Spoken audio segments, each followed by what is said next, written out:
Christmas dinner at the lake house always had a fake feel to it. But that year it felt straight up scripted. Every wine glass was set like a catalog photo. Every laugh was 2 seconds too late, like they were waiting for a cue. Even the damn candles looked like they were lit for effect, not warmth. And I knew why. My name's David Reeves. I'm 38 years old. I live in Marietta, Georgia, but this lake house in North Carolina has been my home, my responsibility, for over a decade.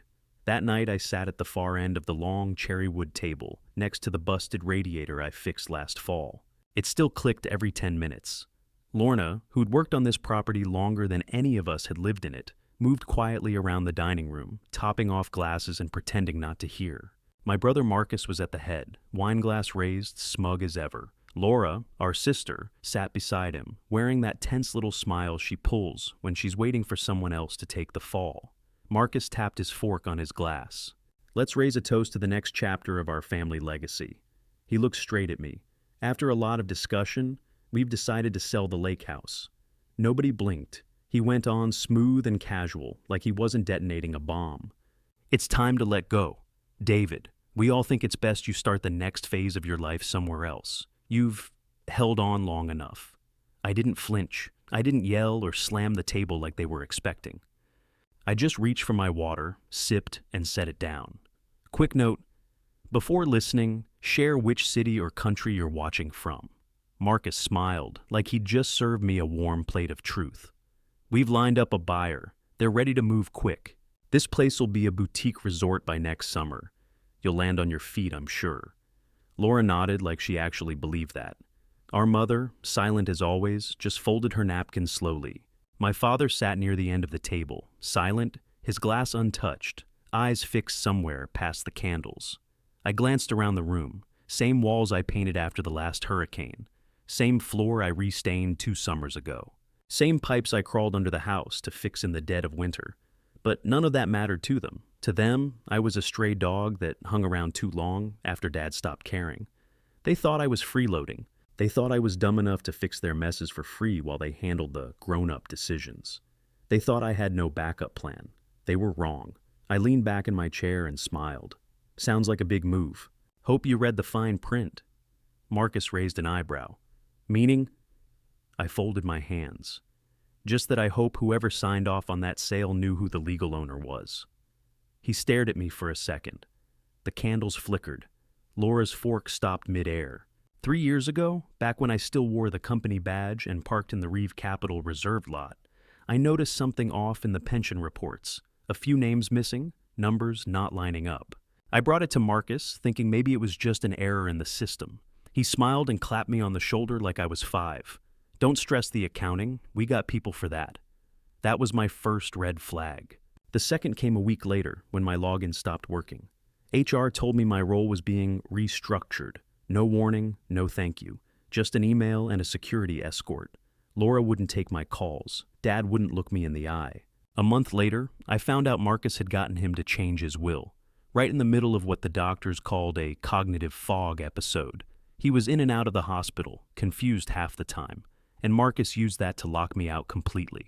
When the new paperwork came through, my name was gone. Just gone. Like I'd never been part of the family plan at all. They told the board I'd been erratic, that I'd misused project budgets and had emotional breakdowns at client meetings. All lies. And the worst part? People believed them. Because Marcus was smooth and Laura knew how to smile through a knife wound. I moved out of the city a few weeks later, burned out and broke. I picked up side work under a fake name, contracts, consulting gigs, anything to keep my bills paid and my head down. But I wasn't licking wounds. I was building a case. Every fake invoice, every offshore payment, every quiet little deal they thought no one saw. I tracked it all. And then one day, during a routine record search, just to keep myself sane, I caught something. Marcus had refinanced the estate trust, not for the company, for himself. He dumped a 7-figure stock portfolio to cover margin losses and used the property trust as collateral to stop the bleeding. It was quiet, buried in layers of shell companies and proxies. But it was there. And worse, the trust had already defaulted once. That was my breaking point. I stopped hoping for reconciliation. I started buying up pieces of their mess, quietly, surgically. I set up a holding company in Delaware. I used a friend's firm to handle the paperwork. I kept the Reeve name out of everything. They thought I was off the grid, living in the woods fixing plumbing. In reality, I was documenting every single illegal move they made, while slowly, legally reclaiming what they stole from me. I learned how to file property claims, how to track asset transfers. I even hired a former IRS auditor for 6 months just to teach me the red flags. It wasn't revenge, it was survival. They built their empire on confidence and manipulation. I rebuilt my life on receipts. And sitting there, watching them squirm at that table, I didn't feel proud or angry. I just felt focused, like the last puzzle piece was about to click into place. Laura finally cleared her throat. "David, what is this?" I didn't answer. Not yet. Not until they saw the whole picture, because this wasn't just about the house. This was about everything they thought I couldn't prove. I let the silence stretch another second before I sat back down. Laura's voice wobbled. "David, what are you talking about?" Marcus finally reached for the envelope, flipping it open with the same fake calm he used to fire people. He barely skimmed the first page before closing it. "This is nonsense. You can't just claim ownership of the house." I raised an eyebrow. "You sure? That's the deed transfer from the foreclosure sale, recorded in Burke County 6 months ago." He scoffed. "No court would uphold that. This estate belongs to the family trust." "That trust was liquidated after a margin call," I said casually, like we were talking weather. "You know, when you used it to prop up your firm last year?" Marcus blinked. Twice. I leaned forward. "Or did you forget the terms of that refinance agreement? Because the moment your firm defaulted, the trust became collateral." My mother gasped. Her napkin dropped to the floor. Marcus gave a short, breathy laugh, shaking his head like I'd told a joke that went too far. "You're bluffing." Laura looked frozen, eyes locked on the envelope like it might swallow her. "Ask the county clerk," I said, "or the shell company that bought the house. Ever heard of Black Birch Holdings, LLC? Laura finally whispered. "That's you?" I nodded. "Set it up last year. Used it to acquire the property after the bank listed it. You all got the foreclosure notice. You just didn't open your mail." Marcus's mouth twitched. "This is insane." I slid another set of papers across the table. Title history, transfer of ownership, wire confirmations. Every page was stamped, signed, and dated. You didn't even notice the address change on the property tax records. You were too busy lining up your fake buyer. He stood suddenly, pacing behind his chair. "I had a deal lined up with a luxury developer. They already made an offer." I cut him off. "You were trying to sell something you didn't own. That's called fraud." My mom looked from him to me. "Why would you do this, David?" "I didn't do anything to you," I said, my voice tight. "I followed the paper trail you all left behind." Marcus slammed his hand on the table.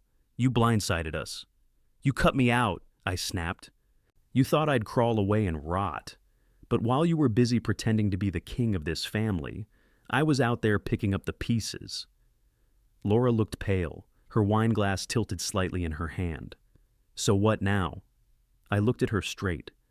"Now, we talk about who really built this family and who tried to bury it." My mother sat completely still. Her hands were clenched tight in her lap. She didn't say a word. I reached back into my bag and pulled out one final document, bank statements from the trust account, leading right into Marcus's personal holdings. I didn't show it yet, not yet, because this wasn't the finale. This was just the pressure valve finally breaking open. Marcus stared at the envelope like it had teeth. "You planned this." "You're right, I did," I said. Marcus's face had gone red, his laugh gone hollow. Laura looked like she wanted to sink into her chair and disappear. I leaned forward, palms flat on the table, and let the next piece drop. "Here's the timeline," I said, voice steady. "Your firm tanked, Marcus. You lost big on those energy stocks. You used the family trust as collateral to cover your margin call. The bank seized control when you defaulted, and while you were scrambling for investors, the house went up for sale. Quietly, legally. I was the only one who showed up to bid."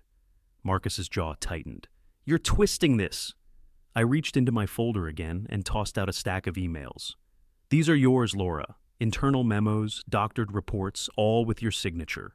You filed false compliance paperwork to block me from getting access to the company records. You told the board I was mentally unfit." Laura's face drained of color.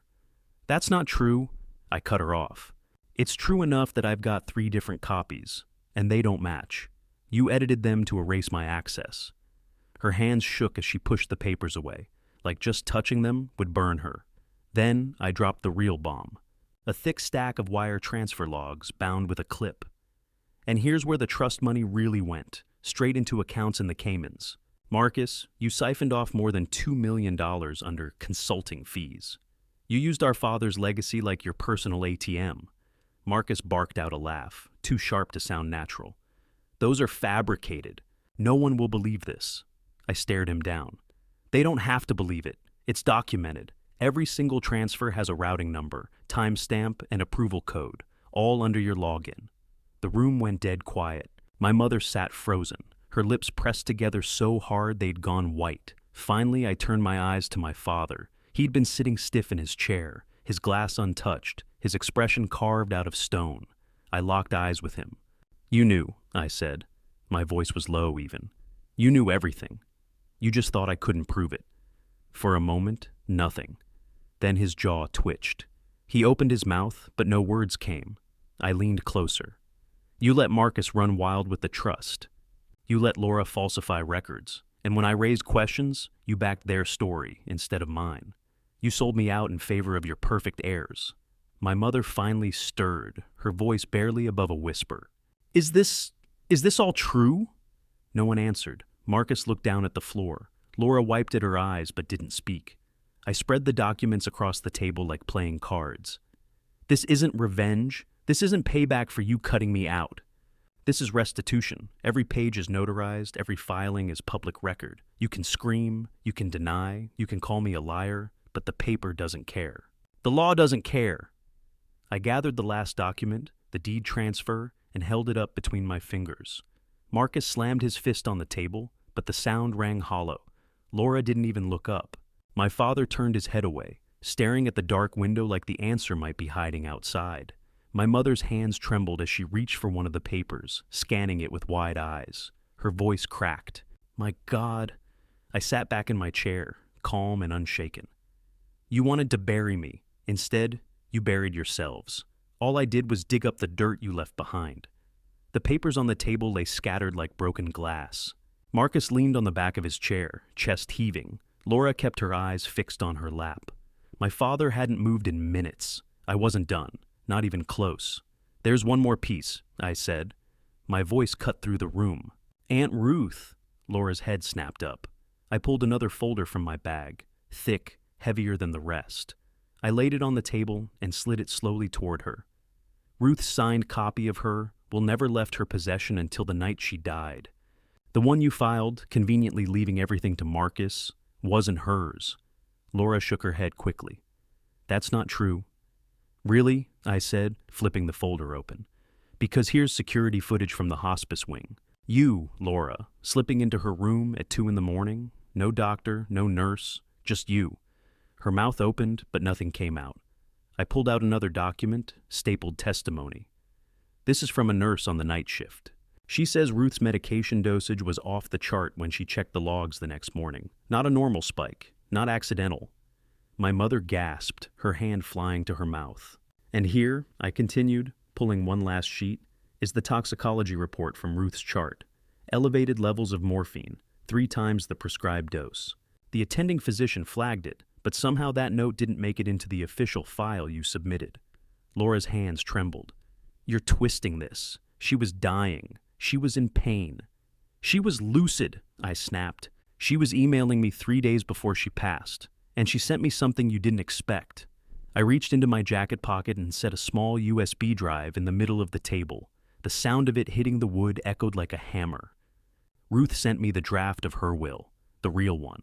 It names me as her successor co-owner. She never changed it, no matter what you filed. She even attached a video message, her voice, her words, saying she wanted me to keep the estate safe from all of you." Laura's face went white. Marcus looked at her, his eyes blazing. "What the hell did you do?" she stammered. I didn't."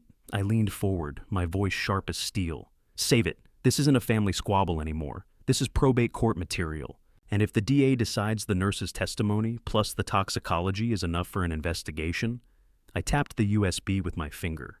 "That's a police matter. My father finally spoke, his voice gravel. "You'd really drag your own sister into court," I glared at him. "She dragged herself there. She forged a will, tampered with records, and slipped into a hospice room the night our aunt died. You think I'm the one destroying this family? No. I'm the one cleaning up the rot you let grow." My mother's eyes filled with tears, but she didn't speak. She just stared at Laura like she was seeing her for the first time. Marcus looked cornered, his composure cracking. He hissed, "You'll regret this. You don't know the damage you're doing." I stood, slid the USB back into my pocket, and gathered the testimony sheets. "Oh, I know exactly what I'm doing. I'm making sure Ruth's voice is heard, not buried. And if that means dragging all of this into the light, so be it." I planted both hands on the table and looked each of them in the eye, one by one. This house is mine. The will is mine. And every scrap of evidence I've shown tonight is admissible. Ruth trusted me to protect what she built, and I'll honor that, even if it means watching the rest of you fall. The silence that followed was heavier than any scream. Nobody moved. The house was dead quiet, except for the faint hum of the fridge and Laura's shaky breathing. I stood there, still holding the folder, watching their world cave in. Then came the knock. 3 short raps, no rush, no hesitation. I turned to the front door. Through the frosted glass, I saw 2 Burke County deputies flanking a man in a dark jacket with a federal badge clipped to his chest. I opened the door without a word. "David Reeves?" the lead agent asked. I nodded. "They're inside. Everything's ready." He stepped in, followed by the officers. "We have arrest warrants for Marcus Reeves and Laura Reeves on charges of fraud, embezzlement, obstruction of justice, and falsification of legal documents." Marcus backed away from the table, panic blooming across his face. "This is insane. You can't arrest us in our own damn house." "It's not your house," I said, stepping aside as they cuffed him. "Not anymore." Laura didn't say a word.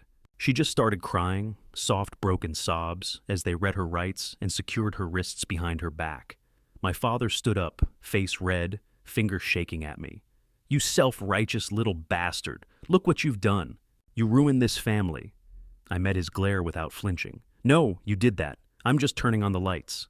His mouth opened, but nothing came out. There was nothing left to say. The agents led Marcus and Laura past the Christmas tree, still lit, still blinking like it hadn't noticed the collapse happening around it. My mother stood frozen, one hand gripping the back of her chair, her eyes locked on Laura like she didn't recognize her anymore. She didn't speak, not one word. The front door closed behind them. The room deflated, like someone had sucked the oxygen out. My father slumped back into his chair, staring straight ahead. I turned toward the kitchen, where Lorna had been standing quietly just out of view. She stepped forward now, her face calm, but her eyes sharp. "You all right?" she asked. I nodded. "Been waiting a long time for this." She walked over, placed a hand on my shoulder. "Your aunt would be proud." That was the only thing anyone said for a while. Lorna had worked on this property for over 30 years. She'd seen the rise and the rot of this family up close, and she never once treated me like I didn't belong. When everyone else looked past me, she saw me. She was still here. That said more than anything. I looked out the window as the squad cars pulled away, their tires crunching over old gravel and fresh snow. This place had held so many lies for so long. Now, it held something else, something earned. I didn't feel victorious. I felt clear, grounded, and for the first time in a long time, I wasn't alone in this house. 3 months later, the house didn't smell like old money anymore. It smelled like sawdust, motor oil, solder, and fresh coffee. It smelled like progress. The estate was now the Reeves Center, a non-profit trades and tech training hub for underprivileged young men. We opened quietly, no ribbon cutting, no press. Just a new lock on the front gate and a purpose that didn't involve trust funds or manipulation. The old garage, now a mechanic shop. We had 6 kids enrolled in the first rotation, tearing apart a beat-up Civic on day 1. The music room, the one Marcus used to show off his expensive speakers, had been gutted and rebuilt into a carpentry lab. Real tools, real benches, real sawdust. And the dining room, where Laura once raised crystal glasses and lied to my face, was now a shared design space. 3D printers, drafting tables, laptops humming with energy. I lived upstairs in a modest studio we built above the north wing. Just enough space for a bed, a desk, and some peace. I didn't need anything more. Lorna handled the daily grind. She was now the official director of operations. Watching her run morning check-ins and class rotations with the same sharpness she once used to manage the estate staff, that was the best decision I ever made. She kept this place from turning into chaos. She knew how to run things without stepping on people. One morning, I stepped into the hallway just in time to see Cousin Kevin running cable through the ceiling tiles with one of our volunteer electricians. He looked up, grinned, and wiped his hands on his jeans. "Hey Dave, we're almost done rewiring the West Wing. Should be good for the computer lab next week." I smiled back. "Nice work. You good on supplies?" "Yep. Lorna's got us stocked. And I'm starting HVAC next month." Kevin used to be Marcus's errand boy, always chasing petty jobs, always broke, always looking for someone to tell him what to do. Now he was working on his trade school certification with a full scholarship from the center. He earned it. Nobody gave him anything. That was the rule here. You show up, you try, and you own what you build. I made a slow loop through the common areas. Voices echoed through the hall, tools clinked on metal, keyboards tapped in steady rhythm. The walls that once held secrets were now lined with whiteboards covered in blueprints, project plans, and job postings. These kids weren't from wealth. Most of them barely finished high school. Some hadn't. But they showed up every morning, ready to learn something real. Nobody here was playing games. I paused at the bottom of the stairs, watching a group huddle around a welding diagram, arguing about which torch setting would give a cleaner joint. This wasn't some shiny charity stunt. It was practical, honest. I built this place with one goal: give the next generation what my family never gave me, a shot at something solid, something earned. Lorna passed by with a clipboard and gave me a nod. "Lunch in 20. You should eat today." "I will," I said, grinning. I took one more lap through the halls. The house was different now, louder, rougher, alive. For the first time in years, every corner buzzed with purpose. After the last welding class wrapped up and the lights were dimmed for the night, I headed back upstairs, past the second-floor landing, where the old family portraits used to hang. I'd replaced them with student photos and group shots from job sites. Smiling faces, calloused hands, safety vests, name tags. My mother lived in a small condo up in Concord, New Hampshire, second floor, clean and quiet, near a park she liked. She never asked where the rent money came from, and I never told her. I wired it through a management firm, same as the groceries that showed up every Monday like clockwork. We talked sometimes, birthdays, holidays, a random phone call every couple weeks. But never about the others. Not Marcus, not Laura, not Dad. That part of the story was done. She didn't ask for details, and I didn't offer them. Whatever comfort she had now, I made sure it stayed steady, quiet, dignified, no strings. She'd made her choices. I made mine. Back in my office, I opened the bottom drawer of my desk. It was full, jammed actually, with letters. Most were handwritten on notebook paper, some typed on public library computers, folded and taped like the writers were scared they might fall apart in the mail. "Mr. Reeves, I passed my GED yesterday. My mom cried when I showed her. Just wanted to say thank you for helping me get my first welding cert. Got a job starting Monday. Pays real money." Before this place, I didn't know anyone gave a damn if I showed up or not. Every single one went in the drawer. Didn't matter how short or sloppy.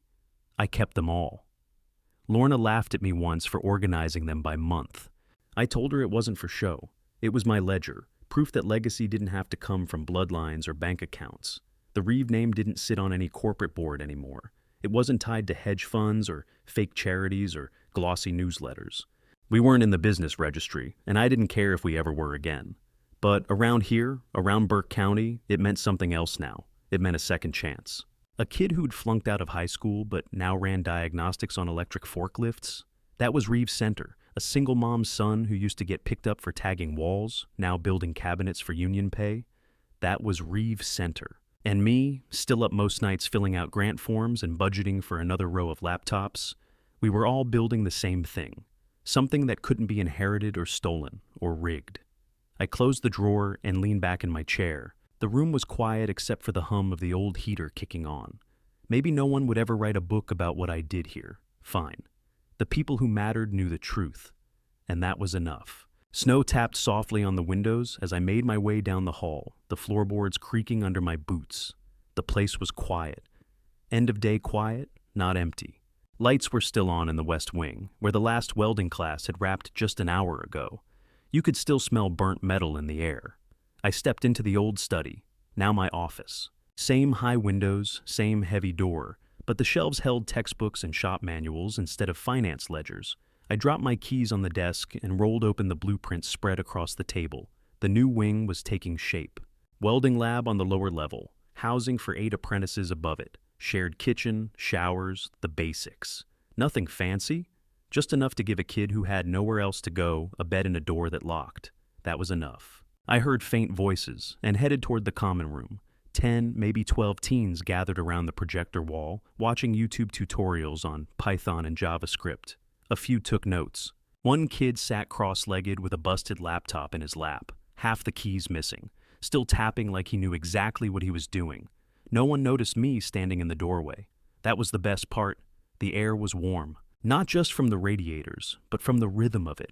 This pulse of motion and energy that never came from money or inheritance. It came from purpose. These kids weren't waiting for handouts. They were figuring things out, one line of code, one stripped bolt at a time. On my way out, I passed the old mantle. Most of the stuff that used to sit there was gone, boxed up long ago. But one photo stayed. Aunt Ruth, sitting in her garden, wide-brimmed hat on, coffee mug in hand, looking straight at the camera like she knew what was coming. I stopped and whispered, "Still in the family, just the right part of it." One by one, I turned out the lights as I headed back upstairs. Hallway, lounge, stairwell. The house dimmed slowly, like it was settling in for the night, not shutting down. The kind of quiet that doesn't feel heavy, just full. Outside, the snow kept falling steady. No storm, no wind. Just a slow drift across the old gravel driveway, erasing every tire track, smoothing over the past. I didn't feel like I'd won anything. I just felt like, for the first time, I'd built something worth leaving behind.